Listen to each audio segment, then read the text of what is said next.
Bonjour à tous, alors on se retrouve aujourd'hui pour parler de la ronde 11 du tournoi des candidats. Comme d'habitude, on va revenir sur les résultats rapidement et tout de suite après, on regardera une position tirée d'une partie et cette fois on regardera même deux positions. Alors, concernant les résultats et les parties qu'il y avait. Alors, il y avait l'affrontement entre Alexenko et Wang Hao. Une partie qui s'est terminée par un match nul, même si au début de la partie on aurait pu penser à un autre résultat. Wang Hao a poussé ses pions sur le rock adverse et donc a été assez agressif, mais ça s'est soldé par un match nul.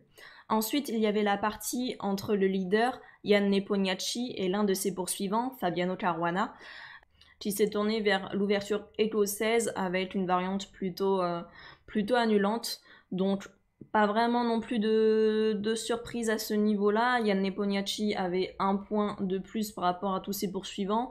Il joue contre Fabiano Caruana qui est un concurrent direct à la première place. Ce n'est donc pas très étonnant qu'il tende vers un match nul. Après, c'est également un choix un petit peu risqué parce que dans ses poursuivants, il n'y avait pas seulement Fabiano Caruana, mais également Anish Giri et Maxime Vachier-Lagrave. Et donc justement, il y avait la partie entre Anish Giri et Ding Liren où Anish Giri avait les blancs et sachant qu'il va surtout avoir les noirs là lors des dernières rondes, il a choisi d'essayer de tout donner, de rentrer dans un match assez combatif où effectivement ça a été une partie de rock opposé. Ding Liren a plutôt mené la partie au départ avec les noirs. Son attaque de rock opposé semblait arriver plus vite que celle des blancs, mais Anish Giri a trouvé un moyen de bloquer l'attaque de Ding Liren qui du coup s'est ralenti énormément et a trouvé également de belles tactiques pour accélérer la sienne et finalement la partie s'est terminée en assez peu de coups et Anish Giri a gagné. Donc il se rapproche dangereusement de Jan Nepomniachtchi, il n'y a plus qu'un demi-point qui les sépare. Et lors de la ronde 12, il va avoir un match très important car il va jouer contre Fabiano Caruana qui lui va sans doute prendre tous les risques pour essayer de gagner la partie maintenant que Anish Giri l'a dévancé d'un demi-point également. Fabiano Caruana va essayer de tout faire contre lui pour essayer de le dépasser et ensuite peut-être dépasser Jan Nepomniachtchi. Et enfin, il y avait la partie entre Grichuk et Maxime Vachier-Lagrave qui également s'est déroulée avec des rocks opposés qui ont été plutôt à la faveur de Grichuk. Son attaque arrivait beaucoup plus rapidement que celle de Maxime suite à des imprécisions du français. Mais Maxime a trouvé une magnifique défense, une magnifique combinaison en milieu de partie pour s'approcher de la nulle, forcer les échanges de pièces pour qu'il n'y ait plus de menace de mat sur son roi. Et donc cela se serait terminé probablement par une nulle.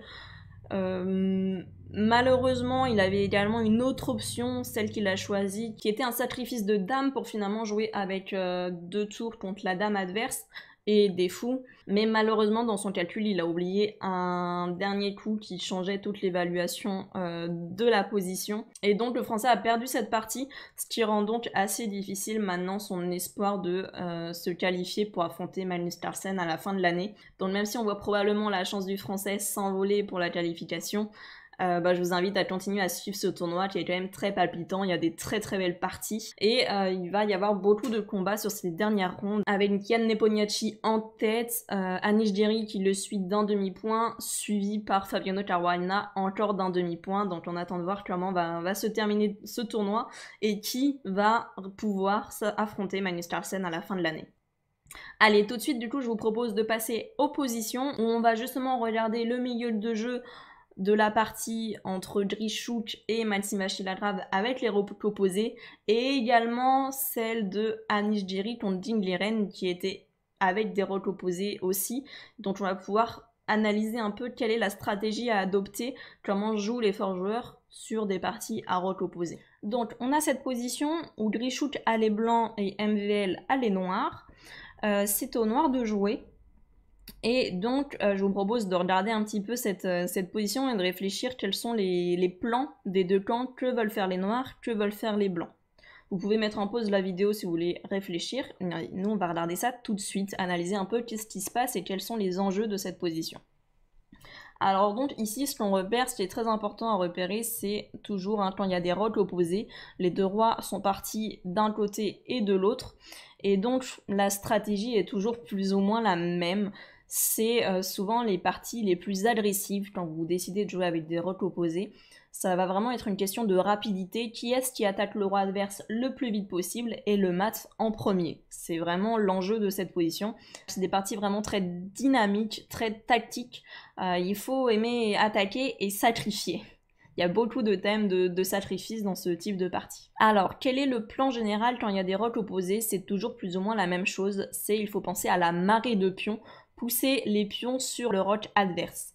C'est-à-dire que les blancs veulent essayer de pousser leurs pions à l'aile roi sur le rock des noirs, et les noirs veulent pousser leurs pions à l'aile dame sur le rock des blancs. Pourquoi c'est le plan typique quand il y a des rocks opposés? Eh bien tout simplement quand il y a des rocks du même côté, c'est difficile de faire ça parce que, imaginons le roi blanc était en G1, s'il avait fait un petit rock, eh bien si les blancs décident de pousser les pions sur le roi adverse, le problème c'est qu'ils enlèvent aussi les pions qui protégeraient leur roi, et donc ils enlèveraient tout seuls leur protection, et c'est eux qui seraient matés en premier probablement. Donc on veut pousser les pions sur le roi adverse. Pour faire quoi? Alors il y a plusieurs raisons. L'une des raisons, ça va être d'essayer d'échanger les pions contre les pions qui protègent le rock, qui protègent le roi. Donc d'essayer de les échanger pour qu'il y ait moins de protection. Mais l'autre idée, c'est également surtout d'ouvrir les lignes, en particulier les colonnes, pour pouvoir faire jouer les tours et que les tours puissent attaquer facilement le roi. Et justement pour ça, ça arrive parfois de sacrifier des pions, de juste donner un pion, juste pour, par exemple, ouvrir la colonne H. On n'hésite pas à donner le pion gratuitement. Et pareil pour les noirs qui aimeraient se débarrasser du pion A. S'ils peuvent l'échanger, tant mieux, parce qu'en même temps, en l'échangeant, ils supprimeront un pion du rock adverse et donc affaibliront la protection. Mais s'ils le perdent gratuitement, ça ne les dérange pas non plus, ça permettra juste d'attaquer plus vite grâce à leur colonne ouverte sur le roi. Alors, maintenant du coup, une question, c'est quel pion on avance. Souvent sur les rocks on ne sait pas trop quel pion avancer en premier. Est-ce qu'on avance le pion G, est-ce qu'on avance le pion H? Pareil de l'autre côté, est-ce que c'est le pion B, est-ce que c'est le pion A qu'il faut avancer? Ça va dépendre à chaque fois des positions. Je vais vous donner une petite astuce pour le savoir. Et aussi également comment savoir qu'on sera plus rapide que l'adversaire, ou s'il faut défendre, etc. C'est toujours assez compliqué à décider. Alors, quel pion il faut avancer? En fait, toujours ce qu'il faut chercher, c'est le point de rupture.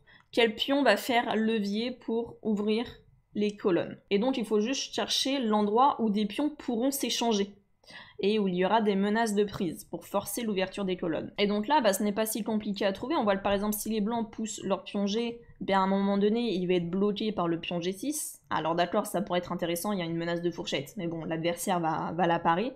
Et on voit que le pion G n'arrivera jamais à partir de cette colonne G, sauf si les noirs les aident, mais les blancs ne vont pas pouvoir l'enlever d'eux-mêmes parce qu'il n'y a pas d'échange de pions. Par contre, on voit que si on avance le pion H, s'il arrive jusqu'en H5, il va y avoir une menace d'échange de pions. Donc si les noirs prennent, ça s'ouvre, et s'ils décident de pas prendre, c'est nous qui allons pouvoir prendre. Et donc on est sûr d'ouvrir la colonne H, peu importe ce qui se passe, en gros, pour faire simple. Et donc on peut regarder, là c'est pareil de l'autre côté, c'est normal, c'est la même structure, on voit, c'est des fianchettos de chaque côté, et donc on trouve un point de rupture en A4 ici assez facilement, et donc on a envie de pousser le pion A pour arriver jusqu'en A4 et forcer les échanges et l'ouverture de la colonne.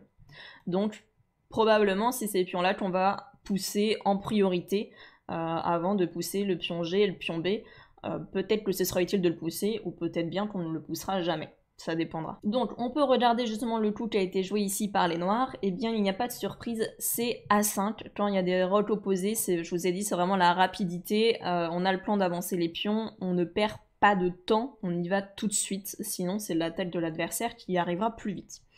Donc Maxime pousse A5 tout de suite et menace de faire A4 directement. Imaginons que les blancs ignoraient cette menace et lançaient directement leur attaque avec H4. C'est d'ailleurs souvent ce qu'il faut faire dans les rocks opposés. La plupart du temps, on ignore un peu les menaces adverses et on essaye d'arriver plus vite que lui.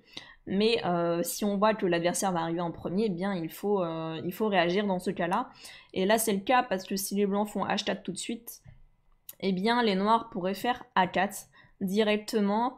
On voit que le cavalier blanc en fait est un petit peu surchargé parce qu'il protégeait et A4 et E4.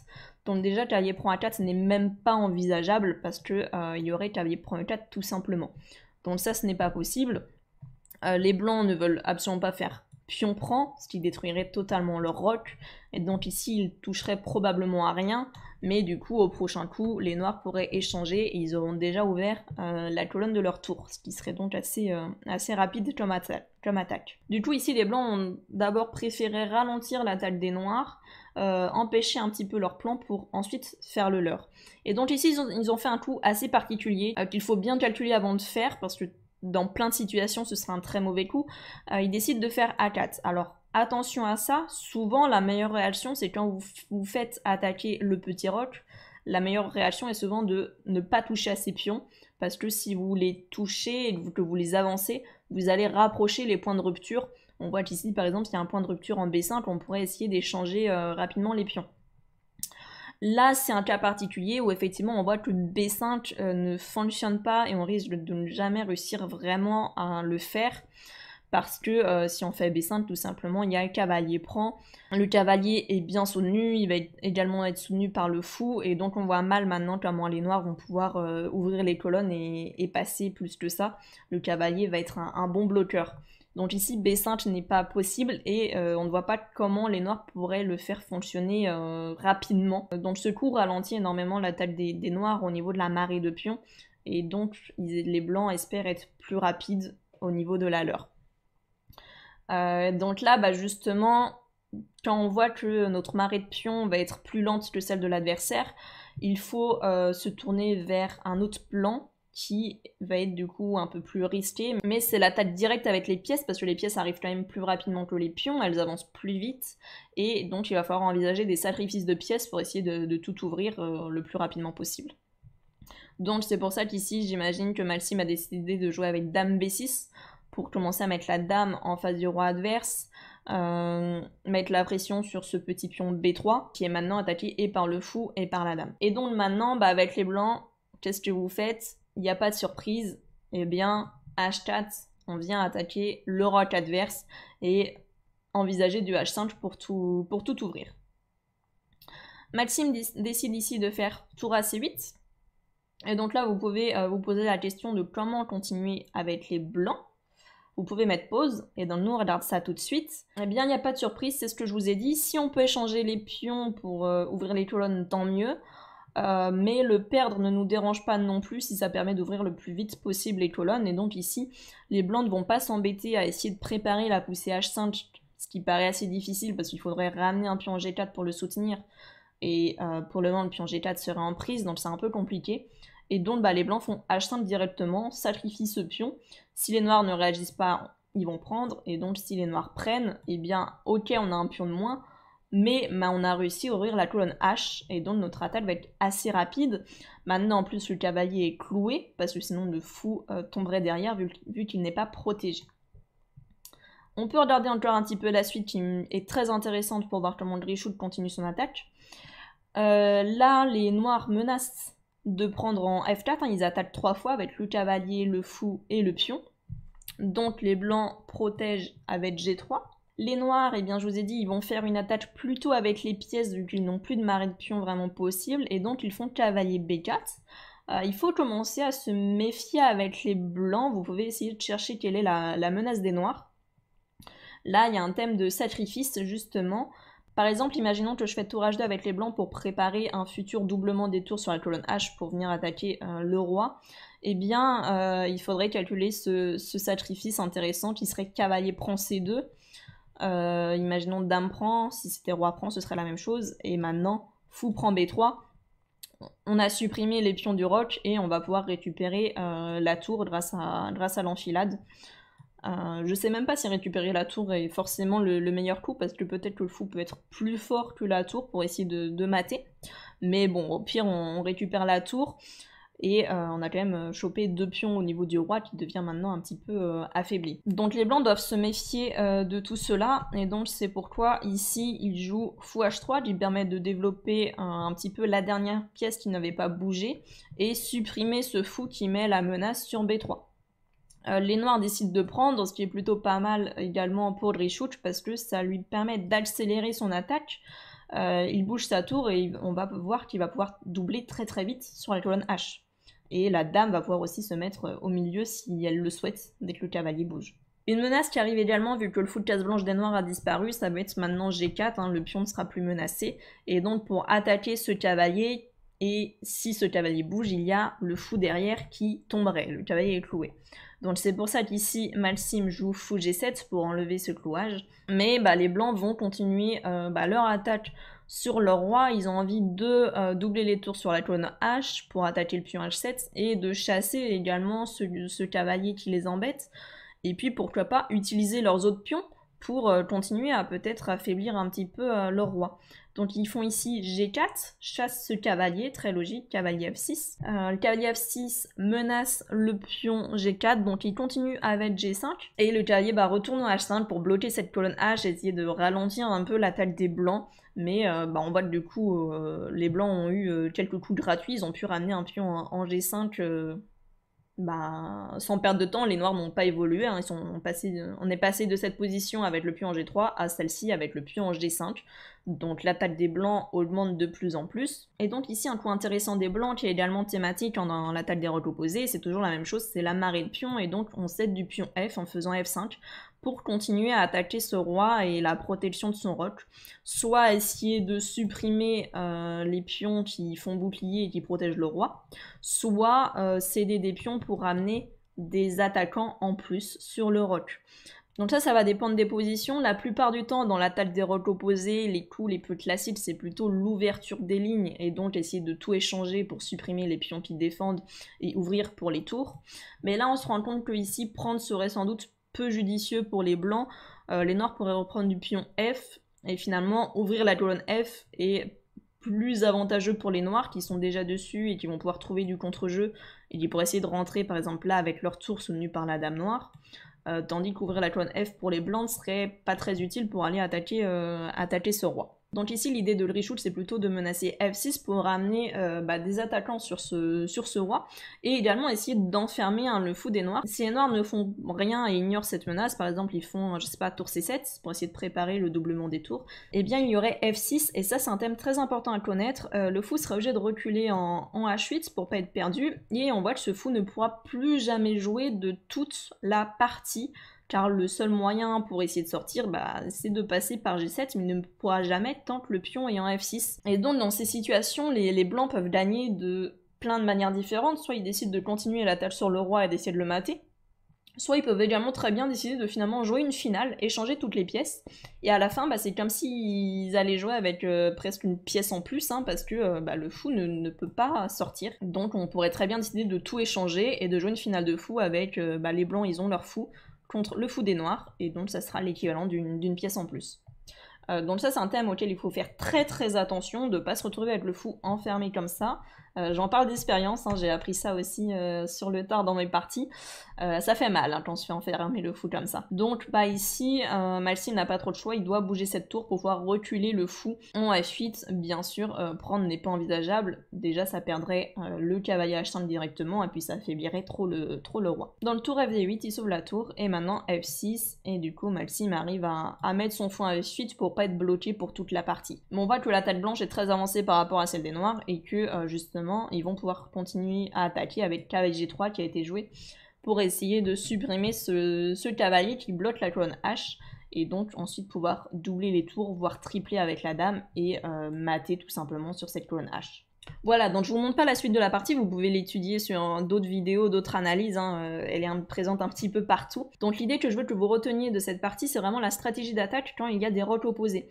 Donc le thème de la marée de pions, arriver le plus rapidement pour ouvrir les lignes, soit on arrive à forcer les échanges de pions grâce au point de rupture, soit on sacrifie tout simplement le pion, on n'est pas obligé forcément de le soutenir, on peut juste le donner gratuitement pour ouvrir les colonnes le plus vite possible et accélérer notre attaque. Et on voit mal placer également les pièces adverses, un cavalier H5 est quand même hors jeu.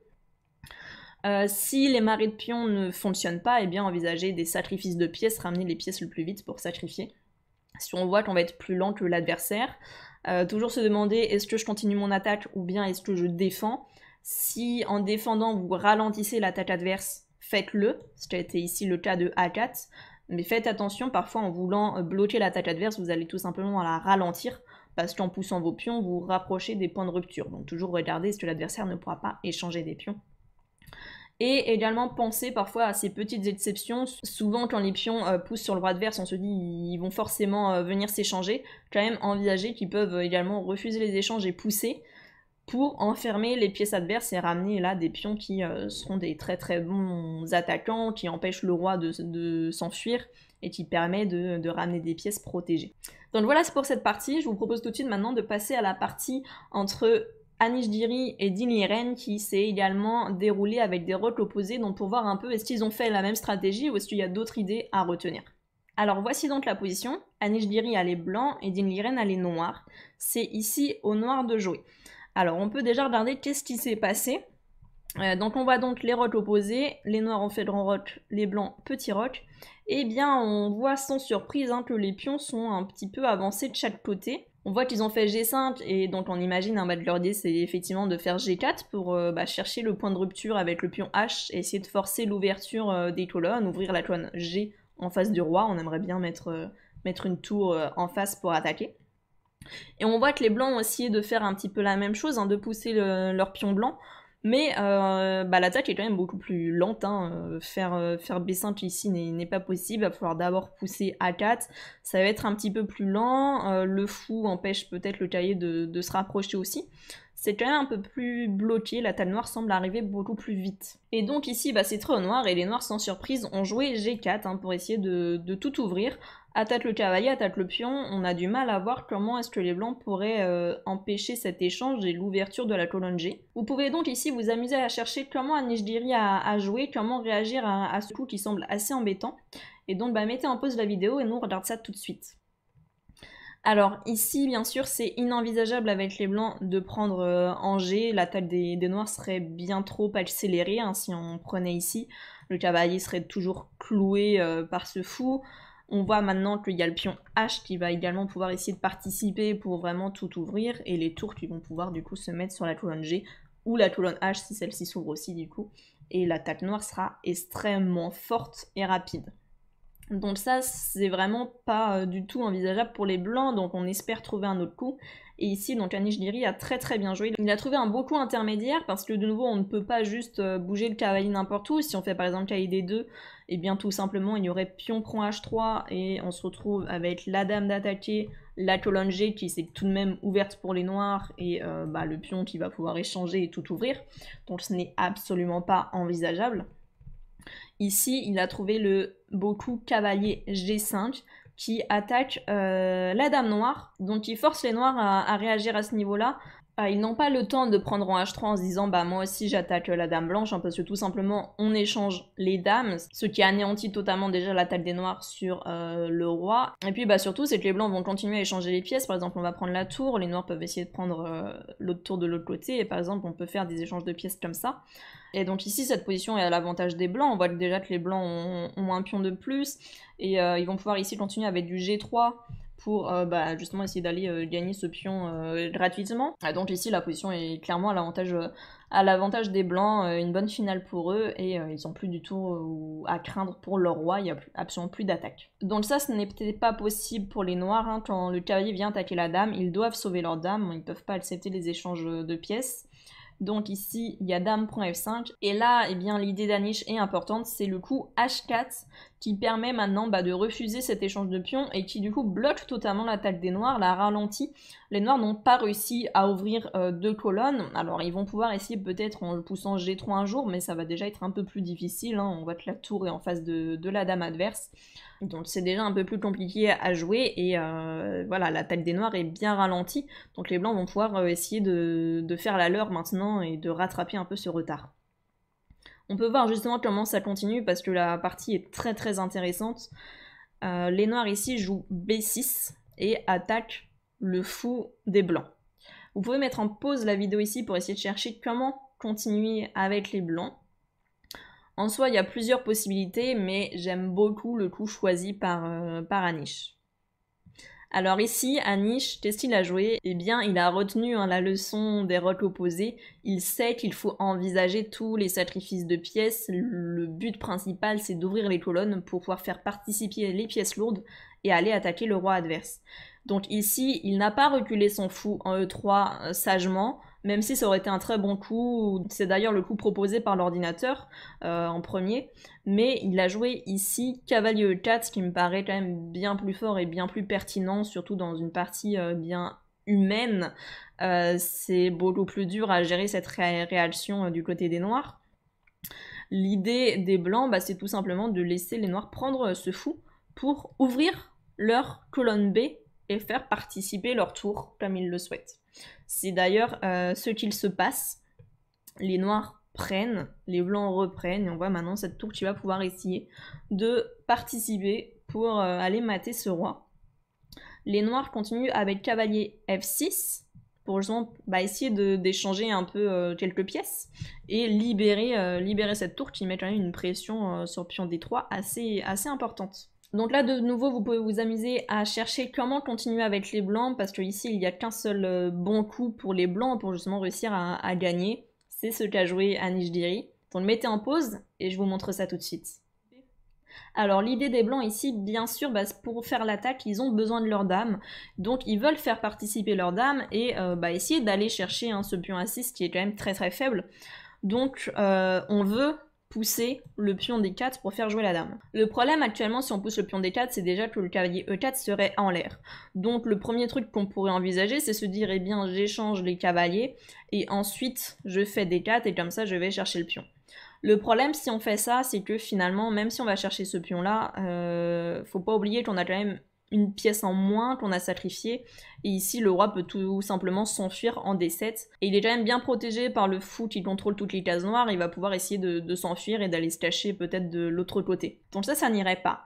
Mais donc ici, eh bien Anish a trouvé un autre coup, c'est le coup cavalier D6, très fort, fait une fourchette entre le roi et la dame, donc les noirs sont obligés de prendre, et du coup en prenant, eh bien, ils suppriment un défenseur de leur roi, qui est ce fou de case noire, qui est un défenseur assez important. Les blancs prennent, les noirs décident de reprendre ce pion, et maintenant D4. Et maintenant, effectivement, on va menacer vraiment dame A6, parce que là, même si le roi essaye de partir, eh bien, on voit qu'on pourra faire des échecs sur la 7ème rangée par rapport à tout à l'heure, car il n'y a plus le fou qui va faire bouclier, il n'est plus là pour s'interposer. Donc le roi, qu'il soit sur la 7ème rangée ou la 8ème rangée, va être beaucoup plus faible. Et on va également pouvoir mettre les pièces sur les cases noires, ce qu'on ne pouvait pas avant. Donc ici c'est très fort, et finalement la partie est presque terminée, il n'y a pas de bonne réaction pour les noirs. Ils doivent faire attention également à une autre menace qui est tout simplement la fourchette de pion, avec pion prend E5 et la fourchette tour cavalier. Donc c'est très difficile de parer tout cela. Par exemple, si les noirs justement essayent de s'enfuir avec leur roi dès maintenant, avec roi D8, et bien tout simplement on va prendre en E5. Alors l'ordinateur dit que c'est meilleur de prendre de la dame, parce que si on prend du pion pour faire la fourchette tout de suite, il y a éventuellement du contre-jeu avec G3, parce que le fou va menacer la dame blanche, il y a des menaces en F2, etc. Bon, c'est un peu compliqué, vous êtes quand même mieux si vous prenez du pion, mais du coup il dit que c'est mieux de prendre de la dame. Comme ça, si les noirs échangent les dames, eh bien, il y a tout de même cette fourchette. Et si les noirs n'échangent pas la dame et que du coup, ils bougent la tour, eh bien, on va commencer à avoir des échecs en B8. Alors, c'est pas encore totalement terminé, les noirs peuvent interposer leur dame, mais tout simplement, l'attaque va arriver vite avec le cavalier qui se ramène et la tour qui protège la dame. S'il y a dame prend, eh bien sûr, ce n'est pas possible. Il y a la tour noire qui va tomber derrière avec l'enfilade, donc les noirs ne peuvent pas faire les échanges de dames. Et donc c'est bien trop dangereux ici pour le roi noir, ça va vite se terminer. Donc je reviens, donc le roi noir ne peut pas forcément partir, en tout cas il n'a pas trop le temps à cause de cette menace en E5. Si les noirs veulent supprimer la menace en E5, eh bien tout simplement on va pouvoir aller chercher ce pion A6.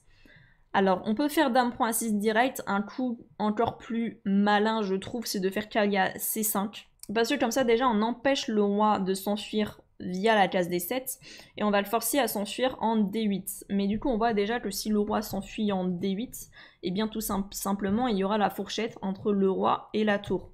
Donc ça crée plus de problèmes au roi pour s'enfuir, par rapport à un dame prend A6 où le roi pouvait partir un peu plus facilement. Même si dame prend A6 aurait très bien fonctionné idéalement. Mais donc les noirs ne peuvent pas parer toutes ces menaces à la fois, alors Dean Liren ici a décidé de jouer avec C5. pour protéger le pion A6 via sa tour. Mais bah, tout simplement, on mange ce pion c'est simple, il n'y a pas vraiment de difficulté. Le roi est toujours faible, il n'y a même plus le pion qui le protège. Et c'est juste terminé, hein. Les noirs font ici tour E8 pour protéger E5. Et Anish-Giri joue Dame C4, ce qui provoque l'abandon de Din Liren, tout simplement parce que eh bien, la dame est en face du roi, il y a des menaces de découverte, hein, ce cavalier qui bouge. Donc un coup intéressant à calculer, c'est si les noirs font fou F7 pour essayer de chasser cette dame qui menace de faire échec. Vous pouvez mettre en pause la vidéo pour essayer de chercher comment continuer avec les blancs. Eh bien, il y a un coup très intéressant qui est tout simplement cavalier E6, qui bloque l'attaque du fou sur la dame, et donc on arrive à donner échec. Le roi n'a qu'une seule case de fuite, qui est la case D7, et tout simplement on mate avec tour B7. Donc déjà ça pouvait mater très très rapidement, comme on peut le voir. Alors bien sûr il y a d'autres coups avec les noirs pour essayer de résister un peu plus longtemps, mais ça n'aurait été que de la résistance et la partie est ici archi perdue, hein. Le roi ne peut pas partir comme on a dit, sinon il va y avoir les fourchettes. Donc il n'y a vraiment rien de possible ici pour les noirs. Donc voilà, donc j'espère que ça vous a plu. Vous voyez que sur cette partie, bah, c'est finalement les mêmes thématiques hein, que sur la partie entre Grishouk et MVL. C'est exactement la même stratégie des rocks opposés. On a vu que chaque camp a essayé de pousser les pions sur le rock adverse. Qu'on essaye de trouver des moyens de bloquer l'avancée des pions, d'empêcher l'ouverture des lignes, ou justement avec cette belle petite séquence d'Anish-Giri avec son cavalier en G5 et H4 qui du coup refuse l'ouverture des lignes et ralentit totalement l'attaque des noirs. Et finalement, on a aussi le thème d'envisager de sacrifier des pièces. Comme ici, il l'a fait, on n'hésite pas à sacrifier pour essayer d'ouvrir les colonnes et attaquer plus vite. Alors bien sûr, hein, ça se fait pas au hasard, ces techniques ne fonctionnent pas à chaque coup, c'est avec du calcul qu'on vérifie. Donc c'est là où ils sont également très forts pour savoir ce que ça donne. Mais voilà, au moins vous avez les idées pour vos parties, il faut songer à ces coups-là et pas les éliminer directement. Il faut pas que directement vous dites tiens il y a B6, mon fou à attaquer, donc je le recule. Envisager ces sacrifices, on a vu également l'idée de donner des pions juste pour ouvrir très très vite les colonnes, c'est vraiment essentiel dans l'attaque des rocks opposés. Le mot à avoir en tête c'est la rapidité. Donc voilà, donc je vous dis à demain du coup pour la prochaine vidéo pour la ronde 12. On attend de voir ce que ça donne, surtout dans la partie entre Caruana et Anish-Giri. Ça va être assez intéressant je pense.